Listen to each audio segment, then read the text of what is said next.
رسول اکرم صلی اللہ علیہ وسلم کے پیارے چچا حضرت حمزہ رضی اللہ تعالیٰ عنہ نے اپنی عمر کا زیادہ تر حصہ جنگوں میں شرکت کرتے ہوئے گزارا اور آخر کار شہادت کا ایسا جام نوش کیا جس کا کوئی جواب نہیں ملتا۔ آپ نے جوانی کے زمانہ میں جو جنگیں لڑیں ان میں جنگی طریقہ کار کے مطابق ہمیشہ زرہ پہن کر اپنی مردانگی کے جوہر دکھلائے۔ جب پختہ توانائی کے ایام تھے تو زرہ پہن کر جنگیں لڑیں، جب ایام پیری شروع ہوئے تو زرہ پہننا بالکل ترک کر دیا۔ پھر جنگوں میں بغیر زرہ کے ہاتھ میں تلوار لیے شیروں کی طرح سینہ تانے شامل ہوتے تھے۔ دوست احباب نے جب آپ کا یہ عمل دیکھا تو حیران ہو کر عرض کرنے لگے، اے رسول اللہ صلی اللہ علیہ وسلم کے چچا، اے صف شکن مجاہد، اے جوان مردوں کے سردار، ہم نے تو یہ حکم سنا ہے کہ جان بوجھ کر تم ہلاکت میں نہ پڑو۔ آپ لڑتے وقت احتیاط سے کام کیوں نہیں لیتے؟ جب آپ جوان اور مضبوط تھے اس زمانے میں آپ کبھی زرہ کے بغیر لڑائی میں شامل نہیں ہوتے تھے۔ اب جب کہ آپ بوڑھے اور کمزور ہو گئے ہیں تو آپ اپنی جان کی حفاظت اور احتیاط کے تقاضوں سے کیوں بے پرواہ ہو گئے ہیں؟ بھلا تلوار کس کا لحاظ کرتی ہے اور تیر کس کی رعایت کرتا ہے؟ ہم کو تو یہ پسند نہیں کہ آپ جیسا دلیر اور بہادر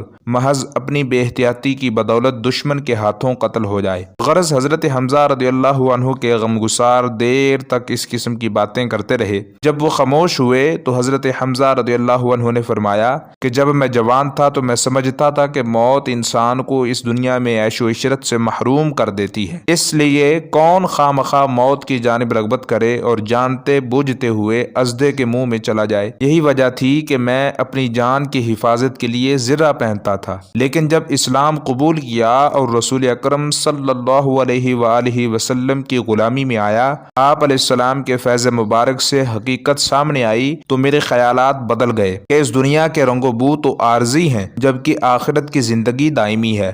اب مجھ کو اس دنیا فانی سے کوئی لگاؤ نہیں رہا اور موت مجھ کو تو جنت کی کنجی معلوم ہوتی ہے۔ زرہ تو وہ پہنے جس کے لیے موت کوئی دہشت ناک چیز ہو، جس کو تم موت کہہ رہے ہو وہ میرے لیے ابدی زندگی ہے۔ اے فرزند، ہر انسان کی موت اس کے کردار کے مطابق ہوتی ہے۔ یہ تو ایک صاف شفاف آئینہ ہے جس میں اپنا ہی چہرہ نظر آتا ہے۔ درس حیات، موت ایک تلخ حقیقت ہے، اسے شیریں حقیقت بنانے میں مصروف عمل رہو۔